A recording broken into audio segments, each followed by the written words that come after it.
Hello and welcome to the Ice Guys. This is the show that takes you into the world of the National Hockey League. Every game, every day, from a betting perspective. With pro sports handicappers, Ian Cameron, Alex B. Smith, and various guests from the world of hockey and sports betting. And now, here's your host, Ian Cameron.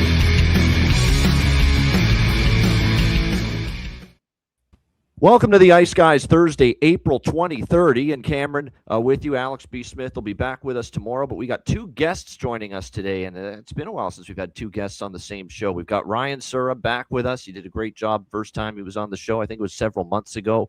We got him back today. Does great content. Check it out. Follow him on Twitter, Ryan Sura 18, all the content, lines at lunch, all that great stuff he's doing on social media. And look who's also back in the house. Longtime friend of the show. Haven't seen him for a while. Of course, he's been busy playing once again for the Florida Everblades, another ECHL regular season in the books, and ready to ramp up for another run at an ECHL Kelly Cup. The multiple-time ECHL Kelly Cup champion defenseman for the Florida Everblades, Jordan Sambrook, joining us. Jordan, what the hell, Mr. Sambrook? It has been way too long. How are you? Things good?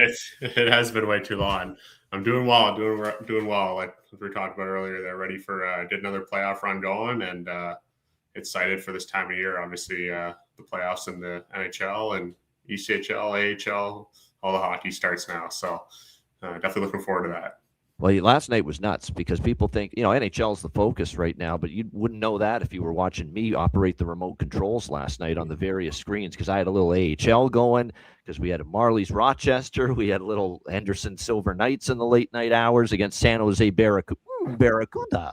San Jose Barracuda in the late night hours. We had frickin' Brantford Bulldogs just down the road from me. We're in game one of the OHL Eastern Conference Final. I had that game going last night. So we're talking multiple things going on in the world of hockey. We got OHL, WHL, QMJHL playoffs in the junior ranks. AHL Calder Cup playoffs have started. The ECHL Kelly Cup playoffs are about to begin. So it's a great time of year if you're a hockey fan. But Jordan, just before we get into the NHL stuff, just a little thumbnail on the season that your team has had, the Florida Everblades. I think you're rocking and rolling again. Another great regular season. Division winner once again. Just the feel that, hey, we can make another deep run. What are your thoughts on that? Yeah, for sure. Obviously, we have a really good team this year. Yeah, finished first in our conference and second overall in the league, I think. We had a great regular season, and I myself had my best career year yet in terms of point, pretty much all my stats, pretty much. But I was happy I was able to help out, and so we got a good roster and looking forward to a deep run. That's awesome. No doubt. And I'll be checking it out. We got the nice thing about the service that we use, IPTV. We've got the freaking Flow Hockey as part of that. So we get all the games, AHL, ECHL, Junior. So we can keep an eye on everything. We got multiple friends of the show in the ECHL Kelly Cup playoffs. We got our guys, Luke Adam and Casey Bailey over there with Tahoe, the Night Monsters, about to begin their Kelly Cup playoff journey as well. How about your teammate? Is he still kicking, Nuber the Goober there? Oh, yeah, he is. Yeah, he's still here. He signed a little late this year, but he's ready to he's had a good year and all that sort of stuff. So He's been good for us. And, he brings that veteran experience and kind of teaches the ropes to all the under guys and all that. So he's been great. Yeah, he has, like I said, and he's going to defend you guys if anyone starts any shit on the ice. That's the best part about a guy like that, no question. Boy, oh boy, it's just been amazing, the consistency of your team over these years. It's been how many years in a row now for Florida in the playoffs? I think 10 years in a row, and I think out of the entire Everblades 27-year history, I think they only missed the playoffs once, I think. Yeah, that's pretty damn good. Yeah, you got a little mini dynasty thing going. I mean, if there's your team is as close to an ECHL, East Coast Hockey League dynasty right now. There's no question. There's won no the last 3 of the 4 years, and it just, like I said, I think I've said it before, but just the mindset of the whole organization that we bring in high character guys, everybody that wants to win, and everybody that wants to go deep in the playoffs. So it's kind of this culture that's been created here, and I love it, and everybody else embraces it as well. And it's Otero, Florida, and it's good weather, and it's good golf courses and all that good shit. So, yeah, it's not like you have to twist people's arm to play there. And it's a winning team every year. It's not like you have to really go out on a limb to convince people, hey, play for the Florida Everblades, right? Yeah, everybody's in for that. Nobody says no for sure. Yeah, no question about it. Good stuff. Well, we wish you all the best, Jordan, in another ECHL Kelly Cup playoff run starting for you tomorrow night, I believe, game 1. Yep, tomorrow night in Florida. So good luck and wish you all the best. Bring it home once again. And just like we've got 16 teams in the NHL trying to bring something home right now, a Stanley Cup. We'll look back at last night, Pittsburgh, Philadelphia. In case we didn't know already, Philadelphia is just the better team in this series. I think it's starting to prove that once again last night. And you know what's funny is Pittsburgh can't beat Philly when Philly scores the first goal because Philly clamps down defensively. But last night, Philadelphia proved Pittsburgh can score the first goal, but we're not out of a game when they score the first goal, unlike the other way around because they came back. They got 3 unanswered goals in the second period to really take command of that game. It was just, I thought Pittsburgh's power play was good, but again, at 5-on-5 even strength, there's just been such a big advantage in this series for the Flyers. And Skinner, up until last night, game 1 and game 2, you're nuts if you blame Stuart Skinner. There were bigger problems for Pittsburgh in those 2 games than his performance in net. But last night was subpar. Last night, it felt like the Rasmus Ristolainen goal that he's got to have. It's right along the ice. It's right under his pads. Got to make that save. That felt like just the air out of the balloon moment for the Pittsburgh Penguins last night when they had the start they wanted. And it was a great game. And I was damn close to a sweep last night with the Patreon card. If you're a Patreon member, you saw it. But the only thing we lost was a small live bet on Minnesota. But there's no question that, we had a good read on that game. We said we bought the dip with the total, saying now that it's fallen to 5.5 for the first time, I think this is now the right time to bet over in this Pittsburgh Philly series. And then, of course, Pittsburgh getting the first goal, I think, helped that game go over the total because it meant Philly had to open up the game a bit. We had Pittsburgh first goal, first period at plus 130. That cashed in. And then we had, Philly, a little bit on Philly live when they were down 1-0, but also pregame saying that Pittsburgh could score the first goal, but Philly could definitely come back and still win the game. And that's exactly what happened last night. Dan Vladar outstanding, although there was a moment they thought he got injured, and it looked like it could have been something significant, but he was able to shake it off and finish the game. But it was just another real, and then once they got the lead, other than the power play goal, Philadelphia's just done a real good job. I think, look, Crosby has not been good, but I'm thinking he's not 100%. He definitely feels like he's playing through something. Remember, he was battling some injuries second half of the year too. So, but not to take anything away from Philadelphia. They are up 3-0 in this series for a very good reason. They have simply been the far superior team. They've shut down Pittsburgh. What's Pittsburgh's red hot, the Manthas and the Shinikovs of the world, ripping it up in the second half of the season? Where have they gone so far in this series? And you got to give the Flyers credit for that defensively. Ryan, your thoughts on last night in the series overall and the Keystone State battle? Yeah, I thought, I had Penguins money line yesterday. I was like, my kind of deal with that was if they don't win game 3, I think they're done. And at this point, I feel like seems like the story's kind of written itself a little bit. Like, I can't see them winning game 4 at this point. Like, they're too much of a, I guess you could say, an experienced group. I just don't know how much resiliency they have left looking at some of these games down the stretch that they've played. I think also they had a great start, probably their best start of the 3 games last night. And then you had that weird, after the Konechny Rust kerfuffle in front of the net where Rust got elbowed and then Konechny was apparently kicking him. It's like a 15-minute break for the players while the fans were getting restless. The refs were going back and forth from bench to bench. And then Rust ends up with a penalty. Rust ends up with a penalty. The Flyers go on the power play, score. And then after those 2 Skinner goals, the Ristolainen goal and then the Sealer shot from the point, it didn't seem like the Penguins had too much left in their sails. So, as much as I was a believer, I got duped by the end of the season by the Penguins, thinking that maybe this is 10 years ago they won one of their most recent cups. Is this the year they maybe make a little bit of a fake run to maybe the Eastern Conference Final? And I was very, very wrong, seems like. Yeah, it seems like it could be 1-2-3 Cancun coming up for the Pittsburgh Penguins. It's never easy to finish a team in the 4th game, and it very easily could be a sweep. But at the same point in time, like I said, it's hard to see a way back for Pittsburgh considering just how strong, dominant, and excellent defense, and plus Vladar. Danny Briere picked up Dan Vladar for pennies on the dollar in the offseason, and it's turned into one of the most savvy offseason acquisitions and investments that any team in the league has made because of just how terrific he's been and continues to be for the Philadelphia Flyers in net. Darth Vladar, I love how they play the Star Wars music in the arena when he makes the big save. Darth Vladar has been great for them. Jordan, thoughts on Pittsburgh being down 0-3? Yeah, I just think Philadelphia has been so smothering. They've been physical. They've been not giving Pittsburgh much. And, from personal experience, it's tough. That Jordan Sandbrook defense that Philadelphia is playing to perfection. Yeah, exactly. Yeah, it's so tough when teams are playing like that. You just, even when you score, you feel like, you're chasing the game still and all that stuff. And obviously with them going up 3-0 last night, it's tough to come back from 3-0. I'm sure Pittsburgh's saying game by game, but I don't see them winning anything. To be completely honest, in this series, I think Philadelphia is going to take it in 4, and just the way they've been playing, I don't see them stopping. And I know when you're up 3-0, it's tough to close them out, but you also want to get that rest and don't want it to go any further. So I think this one ends in 4 for sure. Rich is right. I think we got to do this. It's never obviously going to happen, and this is a bit tongue in cheek and just as a ha-ha comment, but still, I'd consider it. Players need to start getting 5 minutes for not dropping their gloves, but they're throwing punches, or they're pawing at one another in a scrum, but they won't drop their gloves and actually go at it. Like, if you're not going to do what Hagel and Slavkovsky did the other night, where you just agree to this pawing and this dog and pony show, it's got to stop.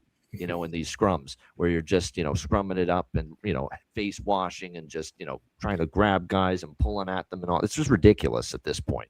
Drop the damn gloves. Shit or get off the pot. John Massey always says that. So, yeah, we've seen a lot of that. Well, yeah, with Rust yesterday, right? Like with the whole Konechny thing. Konechny dropped his gloves after Rust was fucking feeding him, and then he just skated away. I didn't get that. Yeah. Yeah, I mean, and by the way, I ranted on it and on the Betcast, but it was for Patreon members. And by the way, shout out to everyone that joined us on the Betcast last night. Patreon members, great. And I stuck it out on the Betcast till 2 a.m. just to bring that Dallas Minnesota game home last night, just for you guys. I hope you realize how much I do for you. Never forget it. Being on that damn Betcast till 2 a.m. last night, bringing it home. But nevertheless, I said it on the Betcast. I'll rant about it here. That was absolutely absurd. It took 20 minutes, it felt like, to get that penalty sorted out after that one scrum last night in Philadelphia. That's a troll. You got freaking referees writing it down like they're trying to take notes from the teacher on a lecture in high school. It was ridiculous. It made no sense. Been kind of a ref show of some of these games, I feel like. Yeah, and then multiple consultations. What is this? I'm talking to my doctor? What are we doing here? One-on-one consultations, the referee with both coaches. Dan Muse and Rick Tocchet, multiple consultations. They talked to them once, wrote it down, talked to themselves, then went back to talk to the coaches. It was 20 minutes almost before play resumed after one of the major scrums last night during that Flyers-Penguins game. It took forever. It was such a long delay that the players had to stretch their legs. They had to give them time to just basically, get their joints all limber and ready to go again. That's because of how long that delay was. That can't happen. It's ridiculous. Get the game moving. It's just absolutely insane. And I know you agree, Ryan, definitely. Jordan, have you ever been in that where the scrum, you're involved in a game and it takes like 15 minutes to resume it? Like 15 minutes. It could have even been 20, I think, last night. Yeah, there was one actually a couple weeks ago. It was like a long scrum. Guys were fighting in the corner, blah, blah, blah. There's a lot of these in the ECHL, by the way. Yeah, there's a lot. There was it went on for like 5 minutes on the ice, and we all got to the box. The entire, it's like 5 of us on the ice from each team got to the box. We're just sitting there, and the ref's trying to sort it out. And the linesman comes over like 2 minutes later, goes, "Okay, you guys all got 10-minute misconducts. Just head to the room." So we all, like, as a group of 5, just stayed off the ice. I think there's probably clips of it on Twitter. I might have to try to find it, but it was funny. There was like 7 minutes left in the second. So obviously the 10-minute just brought it right to the intermission. But all 10 guys just stayed off the ice. It was pretty funny. What did you say there, Benji? Not at Wichita Thunder games. Oh, you're calling them soft now? The Wichita Thunder? No fights, no fisticuffs there? Oh, interesting. I think that's what he's referring to when he says that. But great job, Flyers. going up 3-0 in that series. Obviously, Dallas, Minnesota, the next was just it was a great hockey game. It was start to finish. It was great. Dallas jumped out early 2-0. They really had a good start to the game. Minnesota looked a little shaky, but Minnesota got that big goal late first to cut it to 2-1. And it felt like from that point on, it was starting to look like game one again, where just Minnesota looked like they were winning the puck battles. The faster team ended up taking the lead 3-2. Obviously, what an incredible power play goal Dallas scored in the third to tie the game, though. The patience of Mikko Rantanen has not had a great series. There's even people saying he warranted milk carton status, after the first two games for Dallas. That's how disappointing it's been, because you expect a lot from him. You expect a lot from him because of the kind of player he is. But he finally, it was a wonderful wonderful assist to Duchesne on the power play. Just patience, poised with the puck, waited, found Duchesne on the backside, the back door for an easy tap in, tie the game 3-3. It goes to overtime. Give Dallas's penalty kill credit. Radek Faksa, among others, so many block shots on the multiple. Minnesota had multiple power plays in a row to put that game away in overtime. Dallas killed off every single one, and then Dallas finally got a couple power plays, and on their second, it was a point shot from Heiskanen, and what a redirect by Wyatt Johnston, Mr. Game Winner in overtime. He's done this before. He talked about in the postgame, he's learned from Joe Pavelski when they were teammates in Dallas toward the end of Pavelski's career, how to tip pucks, deflect pucks, really perfect that, work on it. And boy, was it perfect what he was able to do there. Perfect redirection past Jesper Wallstedt, who was excellent, by the way, in overtime last night for a big 4-3 overtime win for Dallas to take a 2-1 series lead. Missed opportunity for Minnesota. And now they're in a situation where Game 4 is very important for the Wild if they hope to remain in this series. Jordan, your thoughts on Minnesota-Dallas? That was a great game last night. Yeah, it was. I didn't watch that one, but I saw the highlights of it, and I don't know. This series to me has a long feel to it. I feel like this is going to get stretched out to 6 or 7 games, and I hope so. I got 6-7 games pending in this series. Yeah, I hope so. There you go. But yeah, it just feels like both teams are going back and forth, both kind of play that fast, physical style, and yeah, obviously Dallas taking a 2-1 lead, that could be a momentum kind of shift for them, and yeah, they're obviously going to want to get game 4 there and go up 3-1 because it's tough to come back from that. But yeah, I don't know. I feel like Minnesota's going to take the next one, and then who knows from there. But yeah. Yeah, this is still not over. I mean, this is still going to be a long series. Actually, I wouldn't be totally shocked if Minnesota wins game 4. I think it's going to be not easy for Dallas to win both games in that building, but you never know. We know Minnesota's had issues in the first round before, but that becomes a big game for them coming up. And by the way, 3-0 to the over now in this series so far. And like I said, it's just been a high-scoring series. It was a high-scoring series other than one meeting in the regular season between them as well, and that's carried over as well. Ryan, what did you think of Dallas's win? Yeah, I thought they kind of set the pace and the tempo of the game, which I think it's really interesting when you have a team go from away to home, like especially the Wild this year. Obviously, starting on the road, I feel like you come into that as the underdog, and obviously this was one of the most 50-50 split series, but still the Wild a little bit less experienced than the Stars being the Western Conference Final 3 straight years. And then you go back home where there's way more pressure, I feel like. Because at that point, you're expected to win because you're in the home environment. But you're not necessarily super comfortable in that playoff environment. And I think you look at Wallstedt, and you could say the same thing for that as well. Like, you go from having, I'm just going to make a bunch of saves in the away rink. There's not going to be a ton of pressure. Sure, there's going to be people calling my name, but whatever. At home, when a goal gets let in, like the energy gets sucked out of the arena. And then it's like, shit, now what do I do? I feel like it's a little bit harder to calibrate. And I think we saw that a little bit with the Wild. I know there were a ton of penalties, and I don't think Jesper Wallstedt played bad by any stretch. I mean, 89 save percentage, but he had, I think, like 30 saves, 31 saves, 32 saves. He was good in overtime. Maybe a little iffy earlier in the game, but good in overtime. Yeah, he was good in overtime. So, yeah, I thought Dallas really brought it, and I think I agree with. I think the sentiment for this series has been the same all the way since it's really been listed. This is going to be a 7-game series, and I think when you're looking at Dallas and Minnesota, I think Minnesota's center depth is obviously a little bit. It's been the issue, and one thing that people have always been very critical of them for. Obviously, without Rupe Hintz makes it a little bit of an easier matchup for them. But still looking at those third and fourth lines, like I would rather be backing a team like the Dallas Stars who have Jamie Benn on their third line. Like, you know what I mean? Like, he knows how to play playoff hockey better than Danila Yurov. Like, Tarasenko's on their third line for the Wild, but I feel like, you know, a couple more guys get hurt down there, and I feel like it'll be a little bit easier for Dallas as the series gets on. Yeah, no question. And then the last game of the night, this has been a great series too through 2 games. Anaheim, Edmonton. You want fire wagon, fast paced, end to end, just edge of your seat hockey. You're getting it with these 2 teams, and not surprising. Are we going to see a 7 in Game 3 between these 2 teams? That's going to be the question. We have seen it. Actually, you know what? It's pretty much 7. I'm seeing it now. Friday night, Game 3 in Anaheim. Most books have 7, juice to the under for the total, and you figured it had to be that way. You can't keep doling out 6.5s at this point in time in this series. I mean, we're just seeing it. Both games obviously go over the total.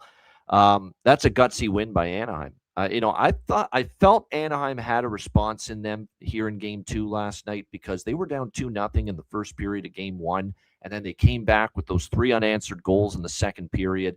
They fell victim in the third. Young team on the road trying to close out a game for the first time in the playoffs, and they lost 4-3. But I like the resolve they showed in the second period of Game 1 to get back in that game. I said, they're probably going to give Edmonton a battle tonight. I liked them in the first period to score a goal. They did.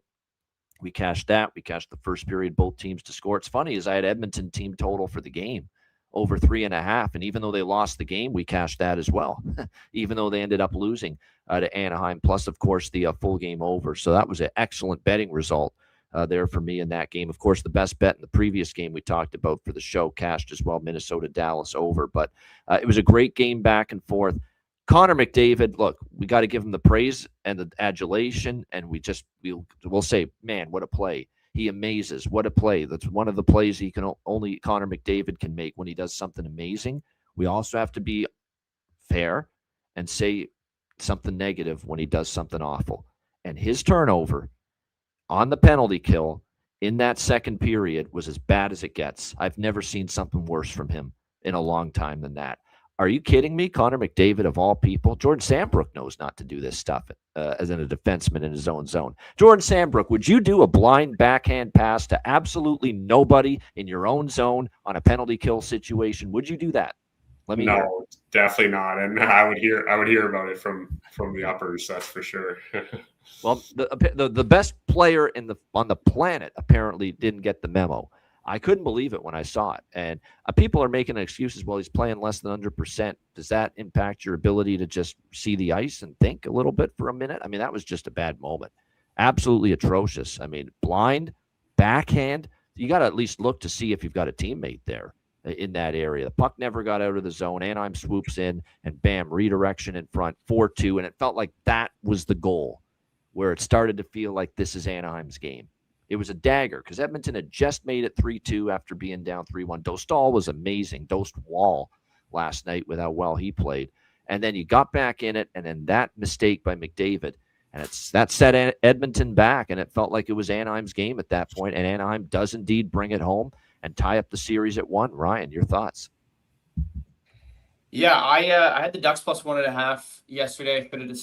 Should have just sacked up and taken the money line, but it seems like always these first few games of these playoff series in the first round for Edmonton, they just tend to play with their food a little bit. And I don't know if it's Draisaitl coming back in the lineup and they just haven't been able to find their the ability to click. But they don't look good. They don't look good. Bouchard, like someone mentioned in the chat, is continuing to make those turnovers where it looked like his controller got turned off. And it seems like too, like Ingram, like I don't even think you can really fault Ingram. It seems like he's a little bit left out to dry in a lot of the cases. Like Anaheim's obviously a very good offensive team and very fast and very young, but a lot of their scoring opportunities, it seems like, are coming right what you would pretty much label a high danger chance. So Edmonton's defense has been, surprisingly bad. I was a believer in with everyone else thinking that, adding Jason Dickinson and Connor Murphy, maybe Colton Dock, add a little bit of toughness, tenacity to this team, a little bit more of a defensive-minded play style, but it doesn't seem like the case. And now with how hurt McDavid is, who really knows? Like, how healthy is Draisaitl, I don't think they're going to lose this series, but it seems like it might be a little bit closer than people think.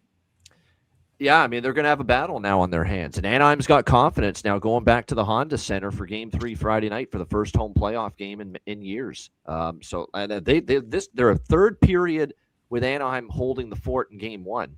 Edmonton's a third period of Game 1 with Anaheim holding the fort away from being down 2-0 right now.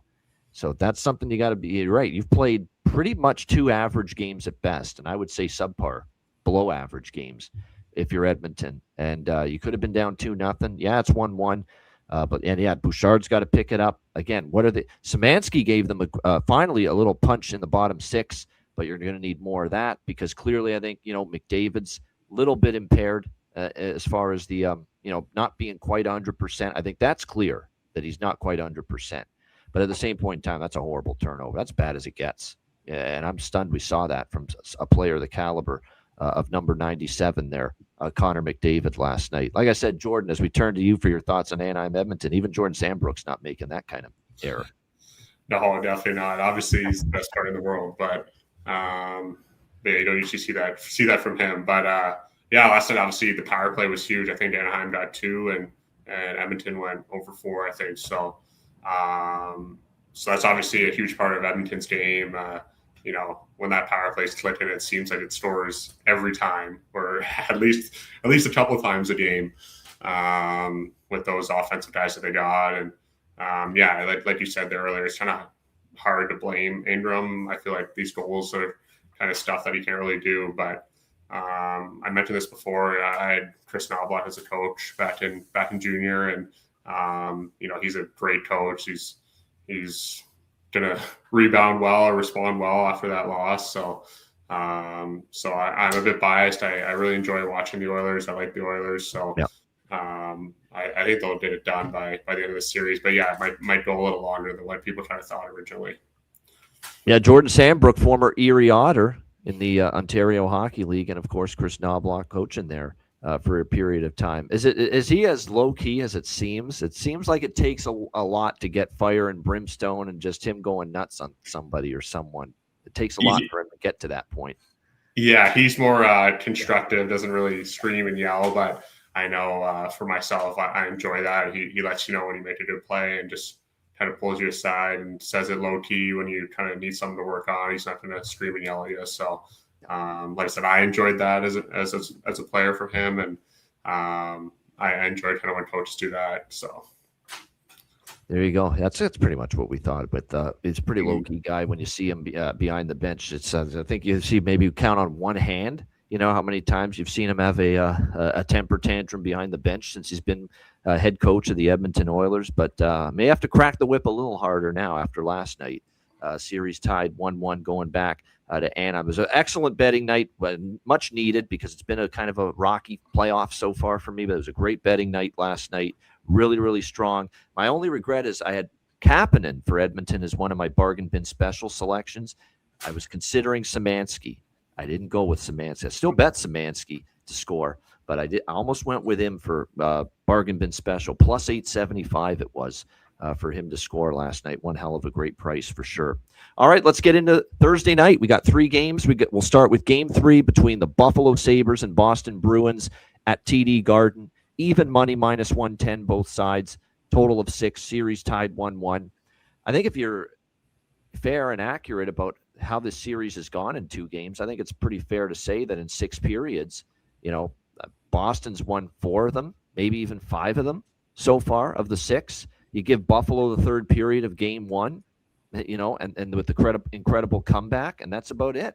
I think Boston's just really got themselves in a position now where they feel, hey, we can win this damn series. And now they go back home to a home ice where they've been absolutely spectacular all season. We've talked about the home road split all season long between the Bruins at home versus the Bruins on the road. So the Bruins are probably feeling like, man, we're feeling great. We got out of Buffalo with a split when we've been a horrible road team all season. And now they get to go back home and face the Buffalo Sabres there. And, of course, they played well at home all year. You would think big advantage here for Boston. One thing I will say, though, is for as great as Boston's been at home, Buffalo's been a damn good road team this year. Big reason why the Sabres, have had this great season overall is because their road record's been pretty solid. Now, was obviously going to be some discussion stirred up emanating from the Game 2 loss, that maybe Lindy Ruff would go the route of a goalie switch coming out of the 4-2 Game 2 loss, including that horrific goal against Ukko-Pekka Luukkonen in that game. The center ice, one bounce and in over the glove from center ice from Morgan Geekie in that one. I don't think it's that. I don't think that one moment, for as awful as it was, and it's half, yeah, he's got to get his chest in front of that puck and not let it go in, and it's half kind of shit luck too, because it did take that crazy hop over the glove and in. It, like I said, it reminded me of Dan Cloutier, Vancouver, Detroit, some 20-plus years ago. It reminded me of Vesa Toskala for the Toronto Maple Leafs, the New York Islanders. Yeah, there's some bad memories. That puck was bouncing like on a road somewhere, bouncing, and that last bounce just goes over his glove and in. Yeah, Vesa Toskala forever on like top 10 blooper reels for NHL the crazy goals allowed by goaltenders, for sure with that. Jordan, you remember that, right? Oh, do I ever? I can picture it in my mind. Yeah, that was when the Leafs were really bad. You think it was bad this year? Yeah, those were some real rough times for the Leafs back when Vesa Toskala was one of their goaltenders at the time. But that's what it reminded me of. I don't think it's just because of that one goal. It's also, I think, because Alex Lyon has a track record of playing very well on the road. If you look at his road record this year, it's been great. Remember, Alex Lyon at one point this year had won 10 straight road starts for the Buffalo Sabres and was going for the record of 11. So Lindy Ruff clearly feels like he has got the temperament to play well on the road. It looks like Alex Lyon's going to be in net. I don't know if Lindy made an official confirmation, but if you read all the reporters and beat writers that are there in Boston, he was in the starters net at the morning skate for Buffalo. So you got to expect it's going to be Alex Lyon here tonight for Buffalo. I don't know if I like Buffalo for the game, but I want to point out about the trend that's starting to emerge. The team that lost the previous game scoring a goal in the first period of the next game. You know, it's starting to become prevalent once again. It started slow. It was 3-4, that system going into last night. 3-4, with teams losing the previous game of the series, scoring in the first period of the next game. Last night, it was a 3-0 sweep for that angle. Pittsburgh lost the previous game, but they scored in the first last night. Minnesota lost the previous game, but they scored in the first last night. Anaheim lost in the previous game. They scored in the first last night. And it's a simple logic to it. You know, you expect the team that lost the previous game to come out with urgency, come out with a strong push. We saw it from Pittsburgh. We saw it from Minnesota and Anaheim even last night. I expect that from Buffalo, especially knowing they haven't even come close to playing their best game so far in this series for 60 minutes. So I'm going to go to Buffalo first goal, first period here in this game tonight between the Sabres and Bruins. Right now, the price on Buffalo to get a first period goal is -160 at FanDuel. What I'm going to do is I'm going to wait for that just to drop a touch and bet it maybe in the first couple minutes. After the first couple minutes, we'll get a better price on that during the first period. But that's kind of what I'm looking at. Buffalo first goal, first period. Buffalo first period goal. Bet that in game at a little better price. As far as the game goes here, with the scene shifting, I think the draw could get there. I think we're due for an overtime affair between these two teams. Buffalo's been a good road team. Boston's been a good home team this year. Expect a competitive game. Not touching the total pregame here. Just looking toward a little bit on the draw and those Buffalo looks early. First goal, first period, and first period goal. Ryan, what do you think here with Buffalo-Boston Game 3?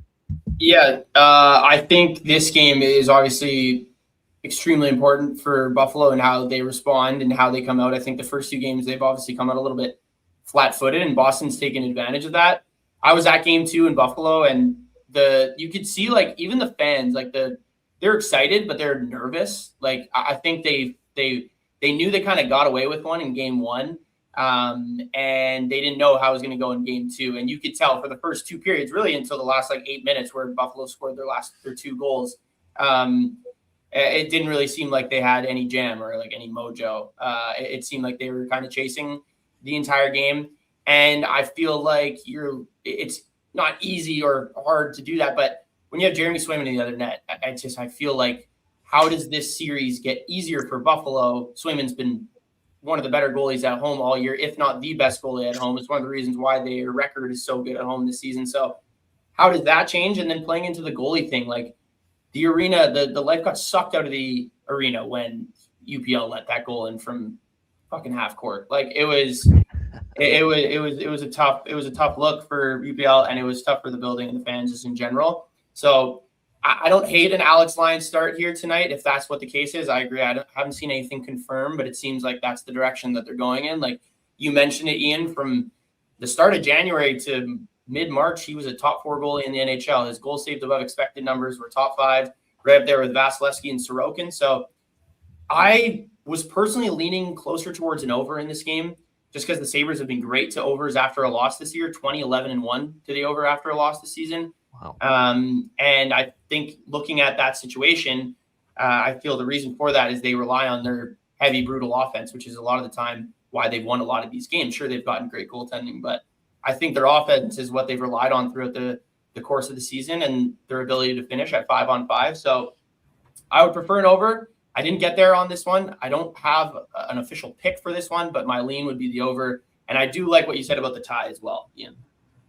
Yeah, good stuff. And a couple injury notes for Buffalo. Well, Boston, I don't think their lineup's going to change too much from the last game. No, it's exactly the same, Swayman and net. But Buffalo, no Josh Norris. This was kind of a surprise. This took us by surprise this morning that Josh Norris wasn't on the ice for morning skate, and he's been ruled out day to day for the Sabres. So that sucks because I like the chemistry with Norris, the two Joshes, Norris, Stone, and Benson.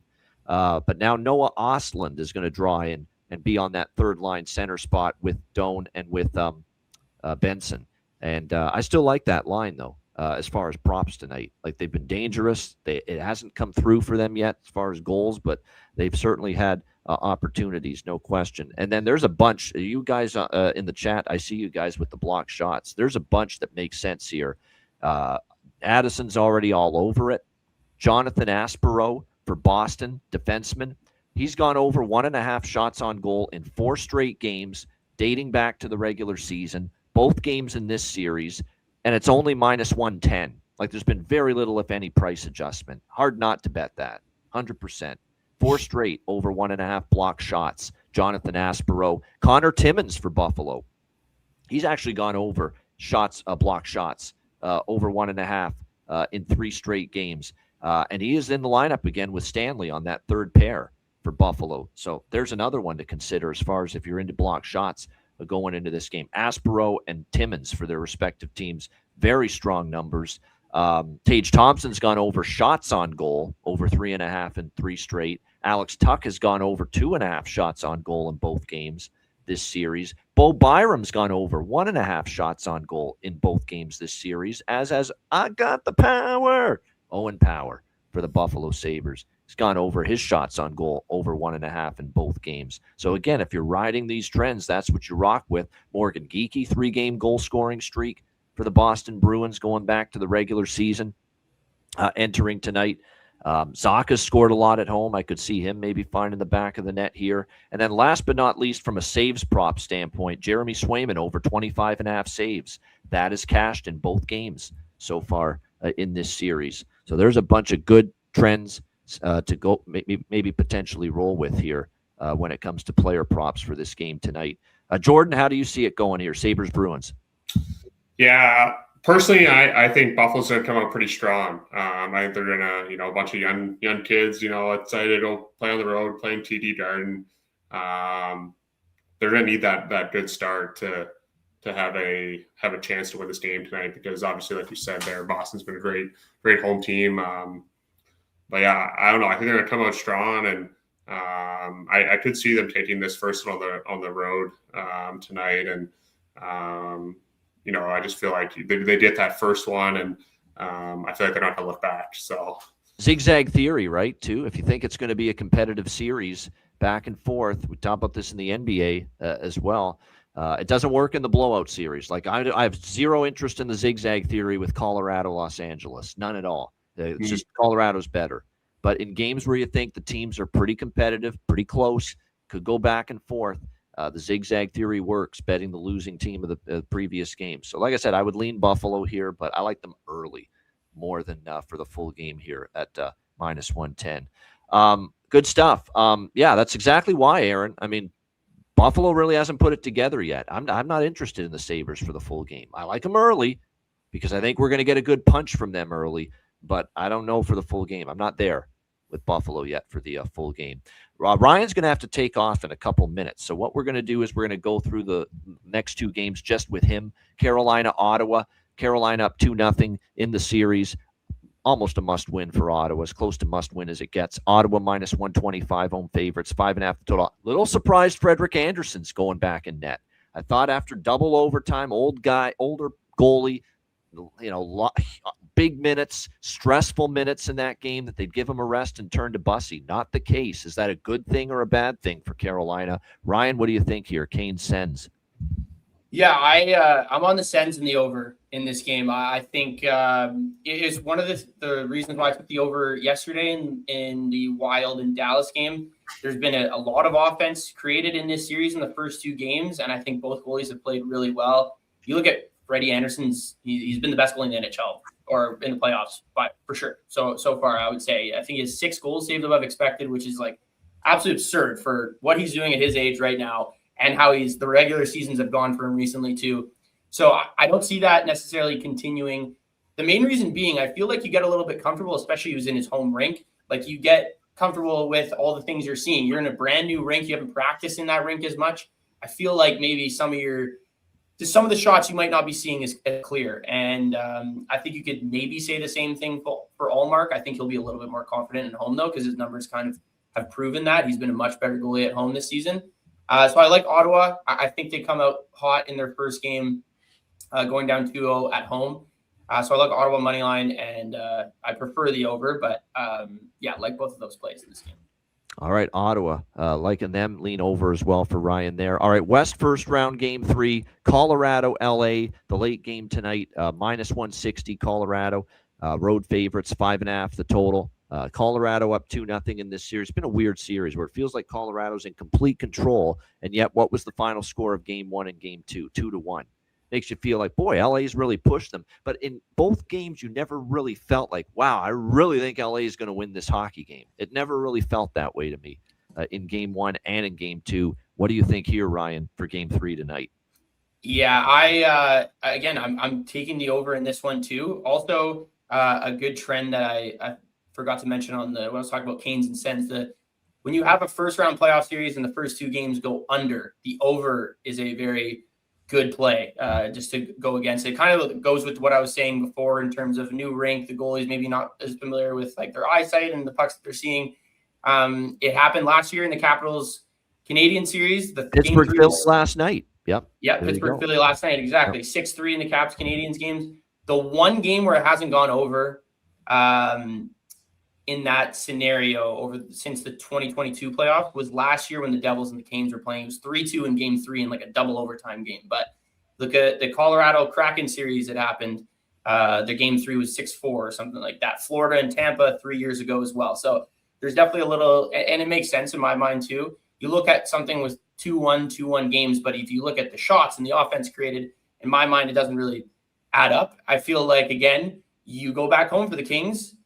Both of those games have been close. I feel like there's a little bit of added pressure now. Now it's like you probably should win one of these games at home, considering how close those games were. So maybe Forsberg doesn't play as well. Maybe we see the game open up a little bit more. And my bargain bin is actually in this game. I'm going with Lehkonen to score a goal. Plus 390. I got that this morning, playing on the first line with McKinnon and Natchez. He's been a road warrior in the playoffs his whole career. And even I remember when, as a Montreal Canadiens fan, when they had that COVID during the run during the COVID year, he scored the game winner against Vegas to clinch to go to the Stanley Cup Finals. He did the same thing for Colorado. I feel like when they need a big goal, he usually kind of shows up, especially in the playoffs. So I feel like that price playing with those guys at 5-on-5, and then on the second power play unit. I know the second power play unit doesn't see a ton of time on Colorado, but I took his point as well at plus 115. So. There you go. But the bargain, there you go. Great segue, because that was next up for Ryan. Bargain bin special tonight. Arturi Lehkonen, Colorado, plus 390 to find the back of the net for his bargain bin special tonight. Ryan, great stuff. Before we let you go, best bet for this Thursday slate. What do you got? The best bet, I think I'll go back to the game I was just talking about. Go to the Avalanche Kings game. I think what we've seen from Anton Forsberg has been awesome. I definitely try to, as much as it kind of can prove you wrong at certain times, to try to catch that falling knife or where you find the bad goalie performances. You know, it worked last night with Dallas and what I had in mind for Wallstedt. I feel like it's a similar scenario for the Forsberg and the Kings here. You know, he doesn't have a ton of playoff experience. He comes home where there's a little bit more added pressure. How much can he continue to, you know, mitigate this onslaught that is the Colorado Avalanche offense? So yeah, I like the over here. And I think LA could do the same thing, score 1 or 2 goals to help this get over the 5.5 total. All right, there you go. Colorado Avalanche, Los Angeles Kings over 5.5, and you can get that anywhere from about -110 to -115 right now as far as the price on that. My only concern is, and I was stunned when I saw this after game 2, because I went to the over in game 2, and it obviously no chance. It was 2-1. 10-0 under run for the Colorado Avalanche entering tonight, and it's just been, they haven't been scoring. They haven't had that offense from the back end lately either. That's been another issue for Colorado. So that's my one concern, but I'm kind of with you. This feels like 2 unders, venue change. We saw it with Pittsburgh, Philly. It went over in game 3, venue change after 2 unders. Maybe that's going to happen here with Colorado, LA. I think it could happen with Ottawa, Carolina as well, as both of those games down in Kakalaki stayed under. Venue change, maybe an over tonight. So I'm with you. I lean over in that game as well. Ryan, great stuff. We'll let you go. Promote anything you want on the way out, and thanks for joining us. Yeah, I appreciate you having me on again, Ian. Be sure to check out our streams that we do every day at 12 o'clock, 12 to 1 on the Owners Box Twitch channel, Lines of Lunch, and then follow us on all our socials, Owners Box, and then we've also started a new hockey brand this year, Cherry Picking Hockey. So be sure to check that out on TikTok, Instagram, and YouTube. A vlog coming out soon from game 2 of the Buffalo Sabres. So be sure to check that out on YouTube. And again, appreciate you having me on, Ian, and I'll catch you guys. Jordan, nice talking to you. Enjoy the run to the Kelly Cup. Hopefully it's fruitful this year for you guys. Thank you. Yeah, good stuff, Ryan. We'll get you back on later in the playoffs. Good luck tonight. Thank you, guys. Take care. Take care. Good stuff there with Ryan Sura joining us here on the show. All right, let's go circle back now to Carolina and Ottawa. I'm with Ryan. I'm with a lot of people. I think a lot of people are going to like Ottawa in this spot. I mean, I think they're capable of finally winning a game. They could easily, you could even argue, should have won game 2, especially in overtime. First 3 periods, I think you have to give the edge to Carolina in game 2. But I thought in overtime, they had the better chances. They hit a bunch of posts. Amadio had a chance off the post. Stützle hit the post. There were other unbelievable chances they had in game 2 of that series. Freddie Anderson starting. I don't like that for Carolina tonight because I think, a rest would have been good for him. I'd be stunned if he's as sharp, as effective here tonight. I expect urgency out of the gate for Ottawa. I'm going to take a shot with the money line here with Ottawa here, -125. Take a shot with the team total over for the full game. And obviously I mentioned the system with Buffalo, Boston. Buffalo first goal, first period, and Buffalo to get a goal in the first period. I'm going to be on that here as well. Ottawa first goal, first period, and Ottawa to get a goal in the first period of this one. And then the props of note. Yeah, by the way, Owen Power point. I don't know if I mentioned that in the Buffalo-Boston game, but that obviously is worth a look, and you're still getting a great price for Owen Power to get a point because he's gotten a point now so far in this series, multiple games in a row, 4 in a row going back to the regular season, and his point prop is +190. That's just an incredible price at this point in time for Owen Power for Buffalo. He's collected a point in 4 straight games, and you're getting that kind of price. Speaking of a great point streak, how about Logan Stankoven for Carolina? 10-game point streak coming into tonight. So I think you got to look at Logan Stankoven, whether it's point, goal, assist, anything along those lines. Jackson Blake's picked up a point in both games in this series, as has Taylor Hall. So those are a couple maybe to consider on the Carolina side of the equation. Stankoven's also scored in both games in this series. As far as Ottawa, Dylan Cousins goal, Batherson goal. I think this could be Warren Fogle time too. Warren Fogle had some good looks and chances, especially in game 2, including one in overtime. So I think the Fogue Daddy, that's his nickname, Warren Fogle for Ottawa. I think he could maybe percolate here. He's also a former Hurricane, and I think back at home, he might be a guy that's capable of finding the back. And Jake Sanderson, too. I think Jake Sanderson's going to be all over the ice tonight, coming off the 41 minutes in game 2 in that double overtime game. He's going to be active. He's going to jump into the play. They got to do something to try to kickstart this offense tonight and including maybe more aggression and pinching at the blue line from the likes of a Jake Sanderson. So Sanderson prop, point prop, goal prop even, I think is worth a sprinkle. Blocked shots for this game, because I know a lot of people are into them and they're cashing. Why not? They should be into them. Thomas Chabot's gone over 2.5 blocked shots in 3 straight games. Jake Sanderson's gone over 2.5 blocked shots in both games in this series. And Carolina is a shot volume king. They just shoot pucks a lot, high volume. They accumulate shots on goal. It plays right in. And even though Ottawa's the team down 2-0, sense of urgency, I'll be honest, guys, I think both goalies tonight could go over their saves prop, because I think Ottawa's going to pepper the net toward Anderson. I could see Anderson going over his saves prop tonight.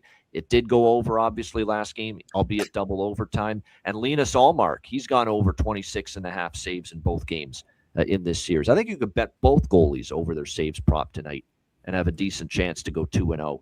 Jordan, what do you think here for Game 3, Carolina-Ottawa? Yeah, I think I agree with you there. I think, Ottawa going back home, and I could definitely see them winning tonight. I definitely think they're going to win tonight. Overall, I think I have Carolina in 5 or 6 personally. I think they're just too good of a team. The Warren Fogle, I played with him in junior and in Erie as well, and he's known to step up in big moments, and he produced our Game 7 overtime winning goal in the second round against London. So I hope he has a good game. I could definitely see him having a good game, and I think Ottawa wins tonight, but unfortunately, I think it might be their only win of the series. Me as a Leafs fan, kind of hope it's their only win of the series. So yeah, you're not that thrilled for Ottawa. Exactly, it is still Battle of Ontario. You're a Leaf fan, but yeah, it feels like tonight I do like them here to make it 2-1. I think Carolina's winning the series still at the end of the day, but like I said, I think for Ottawa, this is a game that they're – and plus, Carolina did not play well in Ottawa the last time they were here. And Carolina's lost a bunch of series or a bunch of games in series where they were up 2-0 after the first 2 games at home and then went on the road for Game 3. This has been a spot they've lost quite a bit. Game 3 on the road after being up 2-0, Carolina. So I think I like Ottawa, too, in all those various forms. I lean over 5.5 here, but we got a collision of trends because – you're right. Peanuts mentioning the 49-23 under run for playoff games after a double overtime game.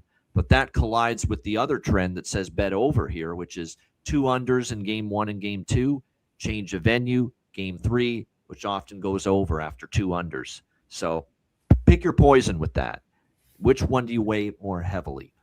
The double overtime trend that says under the next game, or the 2 unders, change of venue to Game 3, and it goes over a lot in Game 3. And we saw that with Pittsburgh last night, where that game went over Game 3 after Game 1 and Game 2 stayed under. So it's just about personal preference there, which one you weigh more heavily of the 2. All right, last game, Colorado, Los Angeles. Colorado minus 160, road favorites, 5.5 the total. I think in this series we've seen Colorado look better. I mentioned it earlier when Ryan talked about this series. LA only lost 2-1. How much of this series, Jordan, have you watched? Honestly, not too much with it being the late games and all that. So I know exactly. You got to get your rest, man. You're ready to start up a big playoff run. Plus, you mentioned you had family in town earlier this week too. That's part of it. But what I would say is that if for those that have seen this series, it feels like the games have been close. Colorado hasn't exactly steamrolled LA and pulled away. It never felt in Game 1. Well, I guess Game 2, it did go to overtime, and they were 1 shot away from winning it. But even in Game 2, like when that game was in overtime, I said, I'm still firmly in the camp that Colorado is going to score here and win this game. I really wasn't feeling that LA was going to be the team to win that game in overtime, even though it got to overtime. Like, it just never felt like LA was going to win either of those 2 games at any point. Even in overtime, like I said, in Game 2, the last game, I didn't really feel that way. But it's tough, though. I mean, somehow LA's been able to keep it tight. Forsberg's been pretty good. But I think the floodgates could open at some point. This is, again, this game only went to overtime, single overtime, not double overtime. So the double overtime under trend's not in play here for this game because Game 2 between these 2 teams only went to 1 overtime. But I'm going to take a shot with it. I know Ryan liked it as his best bet. Give me over 5.5 one more time. LA at home tries to put on a show at times. Since DJ Smith's been there, I went back and looked. They've kind of had more overs than unders at home since DJ Smith took over. And I know the 2 games in Denver were tight. I know it's a 10 straight under streak for the Colorado Avalanche. But I do think we could see this game kind of buck that trend. We do have the 2 games under, change of venue to game 3, over trend in play here as well. The same trend that cashed with Flyers Penguins last night. So I'm going to go over 5.5 here. I'm going to wait to get Colorado in game at a better price. I'm also going to wait to get Colorado first period goal at a better price here in this game, because I'm going to target it. I'm going to look to bet it, but obviously it's not at the price right now that I'm very interested in it, because Colorado first period goal for game 3 tonight is just too expensive, too pricey at the moment, -160. But we're not going to have to wait long. Like I said, with the Buffalo first goal in the first period, which we talked about earlier, you're going to be able to just wait a couple minutes. As long as Colorado doesn't score in the first 2 minutes, you're going to get a better price on Colorado to score in the first period. You'll get it down to -130, maybe even -120. That's definitely what I'll be jumping in with live as that price drops a little bit. And then as far as the props for this game here tonight, I'm still going to go back to Nichushkin for Colorado. Gabe Landeskog scored last game. He's the kind of player that elevates at this time of year. I know Ryan made the case for Arturi Lehkonen. Yeah, I don't hate that either for the Colorado Avalanche. I'm kind of with what our guy is saying in the chat. Cuban Wayne Gretzky kind of feels like your former Leaf, Jordan, Scott Lawton. This could be a game where he ends up kind of stepping up for the LA Kings. I think he scored most of his goals as a member of the Kings on home ice as well. So that's another thing to factor in here to this game. We've got Panarin, who's gotten a point in 2 straight games, but obviously it's a -215. We got, as far as point props, as far as blocked shots, Cody Ceci, he's gone over 1.5 blocked shots in both games in this series for Los Angeles. Cale Makar's gone over his blocked shots in both games for Colorado. Doughty's gone over 1.5 blocked shots in both games for LA. Sam Malinsky has gone over 1.5 blocked shots in both games for Colorado. And Joel Edmondson for Los Angeles, he's also gone over 1.5 blocked shots in each of the first 2 games in this series. So, and in a series where we've seen shot volume, not necessarily a ton of goals, and obviously a lot of blocked shots. And Addison pointed out that in particular with Sam Malinsky for Colorado, not only for him has it been 2 games in this series over 1.5 blocked shots, but he's been going way over that. Like we've seen, as far as blocked shots, Malinsky rack up 3-4 blocked shots even in certain games for the Avalanche in this series. So it's a ladder spot if you're so inclined for Sam Malinsky. Blocked shots could be something to consider here in this game 3 tonight with the Avs and the Kings. Jordan, what do you think here for Colorado-LA? Yeah, I think it's going to be close tonight again. Obviously, I think kind of speaks to me that Colorado's comfortable playing in these tight games. They know how to play in them. These are some of the games you need to win in the playoffs. No, they're comfortable winning 2-1, 3-1 hockey, 100%. Right, yeah. Right. I think it was Alex in the chat there said could be Kopitar's final win and a goal for him. I would love to see that. That'd be pretty cool. I just think that Colorado's too good. I think this will be over in a sweep. I think Colorado's going to take the next 2 games. I think it'll be close again. I don't see it becoming a blowout maybe until game 4. But I just think they're too good. And like I said earlier, they'll want to get this done as quick as possible. Yeah, I think they'll. Like I said, I'm not on the first period over. That much I know. Like I said, I'm going to look at the full game, but I could see 1-0 Colorado correct score first period. Actually, I don't hate that as a worth a sprinkle. That's kind of what I have in my mind here, that we could see a 1-0 Colorado first period score here in game 3 tonight between these 2 teams. But also Laferriere. I think Laferriere, for some reason, I just feel Laferriere, Lawton are the 2. LA Kings players, I think, that could have that potential to be able to make an impact. Before we let Jordan Sambrook go, and again, great to have him back. It's been too long since we've had Jordan on the show. We couldn't let you run before giving your thoughts and a chance to vent your rage, vent your frustration, whatever the case may be, on the Toronto Maple Leafs. I mean, we haven't chatted in a while. It was obviously a dismal, miserable, disappointing season, considering, how they've been in the playoffs, for 9 straight years before having that streak snapped this year. Talk about what the season, how disappointing it was, and what you think they should do and where they should go from here. Yeah, it's hard to say. There was, I tell my buddies, like, we were at least for 4-6 points out of a playoff spot. What was that? Christmas time, January time.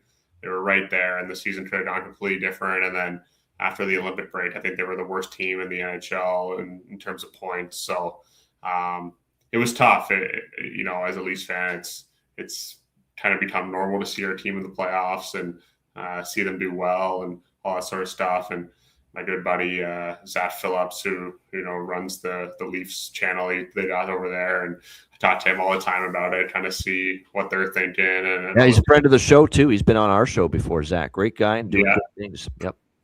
Yeah, so I kind of talked to him about what needs to go on and all this different stuff, and I personally just get frustrated about how it seems like a lot of the media and the fans kind of drive these players out of town. And I think we saw with Marner this year. Marner, people were saying, trade one of these guys, blah, blah, blah.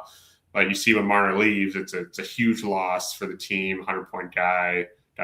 You don't usually see a guy like that PKs as well. So I don't know. They're going to need a few more pieces, I think. Stolarz was not as great as he was last year. And Joseph Wall's kind of been up and down as well. It's hard to say. You need a guy that's going to play with Matthews and Nyes on that top line. And obviously Nylander's capable, but I think Nylander and JT are kind of stuck together. You mean you're no longer sold that Matthias Michelli is that guy? I think I wasn't sold very early on there.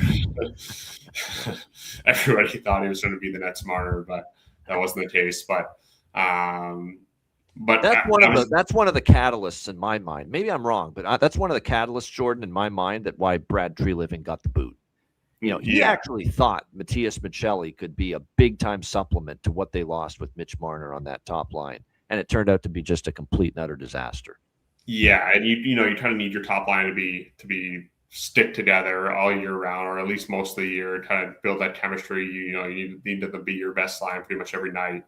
I see the thing in the chat there and about Matthews leaving. I don't know. It's hard to say. I think it's going to depend on how next year goes.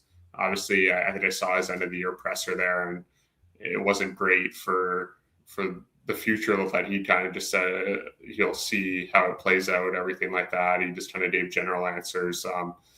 So it's hard to say, but it'd be interesting to see what they do. Obviously, the next thing is seeing if they keep their draft pick this year. That'll be the big thing. But I think that draft pick will be huge in terms of who they pick and all that stuff. If they do get to keep it, hopefully they win the lottery. That'd be kind of cool. But yeah, I think they need a piece for that top line.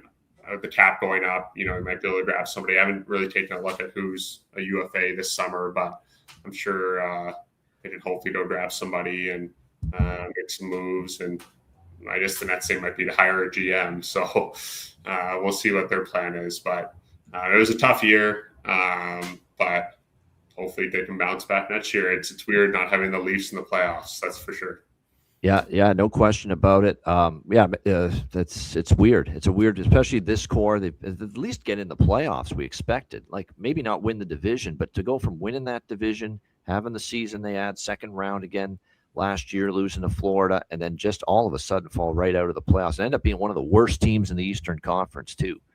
That is rather staggering. There are some pieces though. They have depth in net. That's the one good news.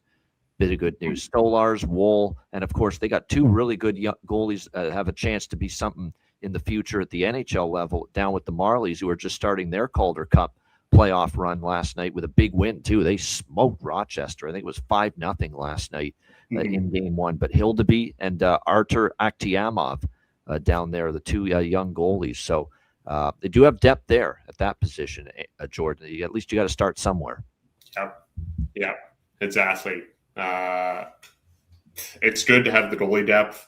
I hope one of them turns out. Russell Deck says, I just moved to Estero near Hertz Oh, there you Arena. go. Looking forward to watching that. It's Everblades, but you're close enough. Yeah. Hopefully, see you at the game tomorrow night. But yeah, with the depth in net, hopefully one of them kind of takes that next step. Obviously, Wool and Stolars have now kind of cemented themselves, but Hildeby and I don't know how to pronounce the other guy's name, but Akhtiamov, yeah. That's what I'm here for. they've been solid. So obviously to get them that NHL experience, I think they both played a couple games this year, and I guess time will tell. We'll wait for the draft and the free agency. So great stuff. All right, we're going to let you run in a minute. I want to ask you one thing about the Florida Everblades as you begin your playoff run. If I had to say one player on your team that if you guys go deep into this playoffs, get to the championship series and win it all, who's that player that's going to be a big-time factor, big-time impact for you guys? Who should I be keeping an eye on? Oh, we got so many. I don't know if I can pick one. Our leading scorer maybe this pick year. 2 or 3 if you want. I won't relegate you to one.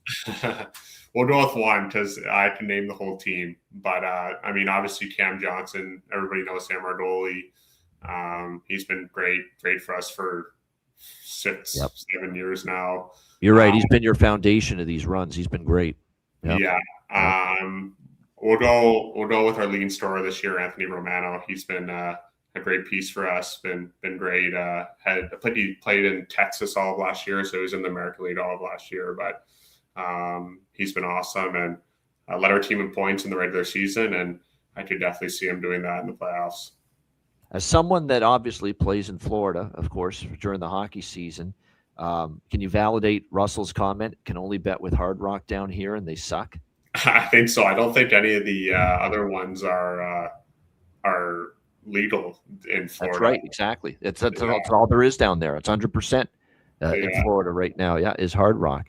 Hard Rock bet. That's the one down there. No question. Yeah, I've heard some mixed reviews. I'm going to be kind and not say all bad. Mixed reviews with Hard Rock bet down there. Of course, though, Jordan always comes home a little bit for the summer. That's how I spent the day with him with the Blue Jays game. I think was it last year or 2 years ago? I can't remember. Was it last year or 2 years ago? But 2 years. 2 years ago, I think it was, because I wasn't home too much last summer, and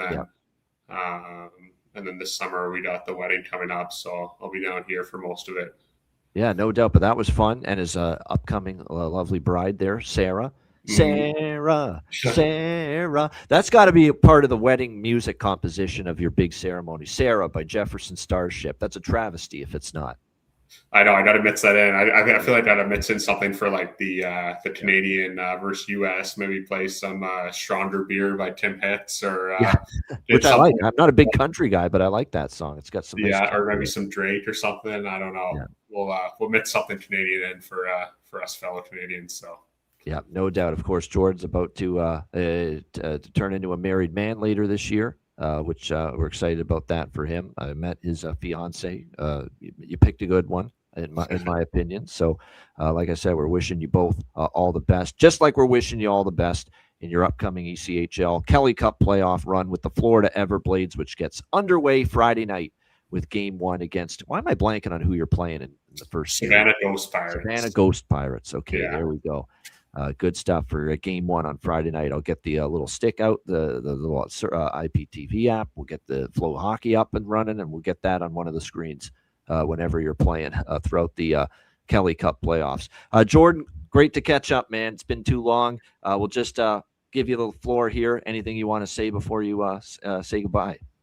Yeah, I just want to say thanks for having me on. It's great to see some familiar faces in the chat, and I'm always glad to come on and give my 2 cents about the NHL series, and I just want to say thanks and great to see everybody, and I guess we'll try to be on a little quicker this time than the gap from the last time to this time I've been on. So maybe partially me too. Like I don't want to be like saying every couple of weeks when you're in the middle of the long season, like come on the show. Yeah, exactly. I think when we won it 2 years ago, I think I came on right after we won. So maybe in the next couple months we can relive that again. We will, absolutely. There's no question, and we hope it'll be after raising that damn trophy again one more time. that would be great to be able to see it. No question about it. Great stuff, Jordan. We wish you all the best. Game 1 and beyond, starting tomorrow night as you chase another Kelly Cup championship in the East Coast Hockey League. And again, I know the chat loves you. The Ice Guys family has your back. We're going to try. You better make some highlight. You better get the Florida Everblades Twitter social account busy with some Jordan Sambrook highlights for us during the playoffs, because we'll post them and we'll retweet them every time we see them. And you doing some damage in the playoffs. Let's maybe get 1 or 2 of those. Sound good? Oh yeah, I think I got the first goal in the playoffs last year. I think against Jacksonville. So that's right. Hopefully it's a different. We won all 4 games last year. We swept them in the first round, but every game went to overtime. It was the first time in ECHL history that there was a sweep of all overtime games. So hopefully make it a little easier on ourselves this year. But that would be nice in the first round for sure. But I appreciate everybody in the chat and also saying good luck, and like I said, thank you, and great to see everybody. You better score a goal in the first 10 minutes, says Addison, because he loves those goal in the first 10 minutes props in the NHL. So there you go. Can't bet those in the ECHL, though. That's the only problem with that. Jordan, awesome, man. Not congratulations. You haven't won yet. Good luck and all the best to you, obviously, in the playoffs, and we'll see you again down the road. Awesome. Thank you very much. Really appreciate it. There he is, man. Jordan Sambrook, friend of the show here on the Ice Guys, as he embarks on yet another ECHL Kelly Cup playoff season with the Florida Everblades, and we're wishing him all the best, certainly, with that. And by the way, as far as this show, we hope you enjoyed our betcasts moving forward. And like I said, we're going to have probably a couple more, I would say, next week as far as betcasts are concerned. So we're definitely excited about that. It was a lot of fun last night as far as the betcasts, with last night with the Western Conference games and Tuesday night with the Eastern Conference games. A lot of fun. I hope you guys never forget how I stuck my neck out for you guys last night, staying on that betcast all through the double overtime against Dallas and Minnesota. I even had, I had to lie down after the first overtime. I was just, sort of getting sore here sitting on this damn chair for all the time. So, but we went and did the audio only version of the betcast in the second overtime, and we got it through to its conclusion. So never forget what I do for you here on the Ice Guys show. But in all seriousness, thanks to Jordan Sambrook, Ryan Sura, great guests, both of them. Yeah, Jordan Sambrook's just in it. He doesn't get to watch as much NHL as he'd like because he's busy playing throughout the season. And so, that's why he's not providing any best bet or bargain bin on the show. That's the reason for it. But anyway, good stuff. Hit the like button if you haven't done so already. And again, check out wizardsportspicks.com. Daily premium picks, long-term subscription passes available at wizardsportspicks.com. Patreon.com/Ice Guys. $10 per month. Goalie charts, totals charts, daily betting cards, sides, totals, player props posted each and every day on the Patreon page. We've had 2 Stanley Cup playoff live betcasts for our Patreon members this week. We're going to have at least 1, maybe even 2 next week. Dates to be determined. We got to figure out what the schedule is too, closer to the dates. But again, a great betcast the last 2 nights. Make sure you get on board. Patreon.com/Ice Guys. Just $10 per month. Excited, obviously, about what's to come. And also another thing too is my Dub Club subscription service. $50 off discount is still available. So look, we're getting a little thin now in the sports betting calendar year. We've just got, remainder of the NHL Stanley Cup playoffs, NBA playoffs, MLB, also Major League Baseball still good. UFL, I'm off to a great start in the United Football League. There is football going on right now, and I am betting it. I am handicapping it, the UFL. There's all that going on with the Dub Club platform subscription right now in all sports for me. And if you're a Patreon member, you and only Patreon members only have access to that $50 off 1 month all sports subscription discount to Dub Club with yours truly. That's posted on the Patreon page as well. And CFL is coming up in 2 months as well. That'll be part of Dub Club. So make sure you check that out. Patreon.com/Ice Guys. Again, your membership goes a long way to supporting the show and keeping it going long term. So get on board. $10 per month. Patreon.com/Ice Guys. And check out the Ice Guys store, iceguys.myspreadshop.com. We mentioned it yesterday, still on the table, 20% off everything at the Ice Guys store for the next week. So make sure you get on board and order anything. And the weather's warming up. T-shirt, perfect time of year to maybe get one of those. Any item at the Ice Guys store, 20% off every item at the store right now. Make sure you get on, check that out, and take advantage of it for the next 7 days over at iceguys.myspreadshop.com. All right, bargain bin special of the night and best bet coming up right after we hear from our great Ice Guys sponsors.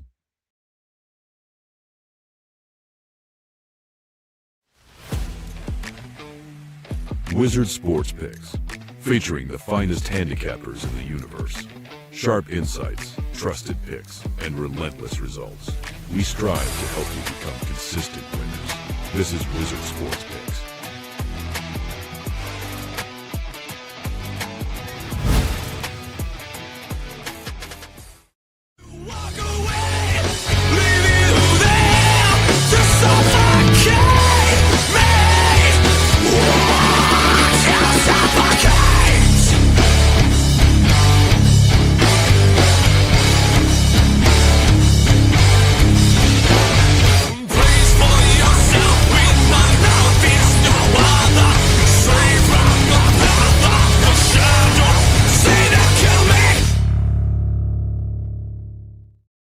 All right, bargain bin special of the night, and I got 2 bargain bin specials picked out here for this Thursday slate. We're going to start with Buffalo-Boston.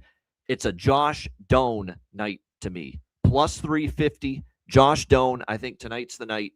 He gets a big goal for the Buffalo Sabres. He's had looks. He's had chances. If you watched in Game 1 and Game 2, even with Buffalo struggling at times to get it rolling, he's been still going to the net, getting to the blue paint, trying to make life difficult on Jeremy Swayman.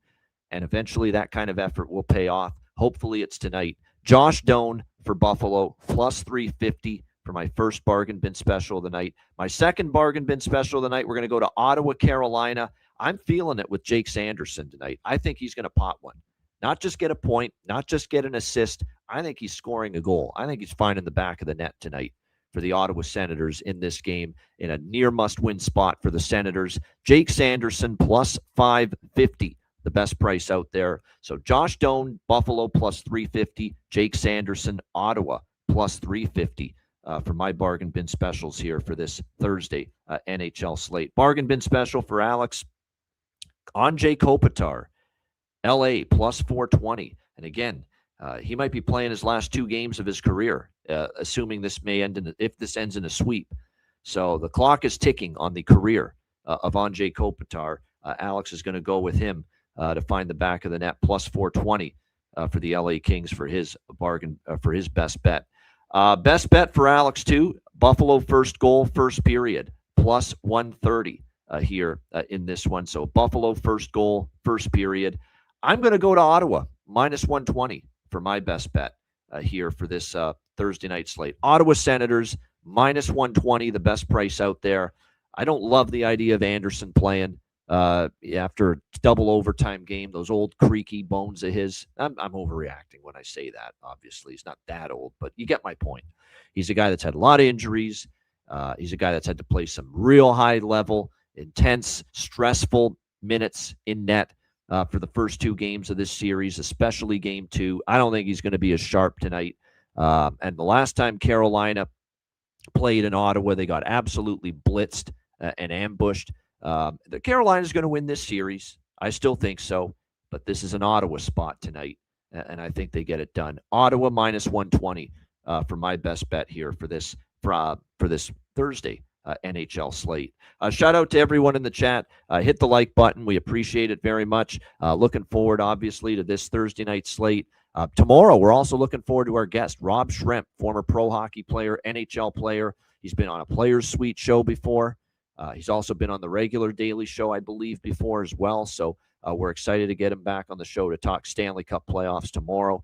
and Alex will be back in the fold as well. A reminder, the Ice Guys is live 7 days a week, Monday to Friday, 2 p.m. Eastern, Saturday, Sunday, noon Eastern. If you can't watch the show live, download the Ice Guys podcast in audio form on all major podcast platforms, Google Podcasts, Apple Podcasts, Spotify, Stitcher, iHeartRadio, Amazon Music, and more.